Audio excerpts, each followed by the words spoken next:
கழுத்தில் எதையோ மாட்டிக்கொண்டு முருகா முருகா என்று புலம்பிக் கொண்டே இருப்பார்கள் என்பது போன்ற தேவையற்ற பேச்சுகளால் பொறுமையாக இருந்த அருணகிரிநாதரை கோபத்திற்கு உள்ளாக செய்தனர்.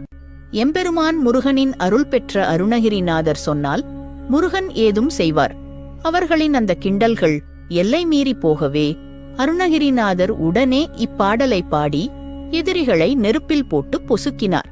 திருப்புகழ் பாடல் வரிகளால் அம்மனிதர்கள் நெருப்பில் பொசுங்கி கருகி போனார்கள். உடனே மனம் வெம்பி அருணகிரிநாதர் மீண்டும் அவர்களை உயிர்ப்பிக்க முருகப்பெருமானை வேண்டிக் கொண்டார். உடனே நடந்தவை மாறி அவர்கள் மீண்டும் உயிரோடு எழும்பினர். தொழில் ரீதியாக உங்களை போட்டியாக நினைத்து தொல்லை கொடுப்பவர்கள், உங்கள் வளர்ச்சியை கெடுக்க நினைப்பவர்கள், உங்களை பார்த்து பொறாமைப்படுபவர்கள், உங்கள் முன்னேற்றத்தை தடுப்பவர்கள், உங்களின் சொத்தை அபகரித்தவர்கள் என்று யாராக இருந்தாலும்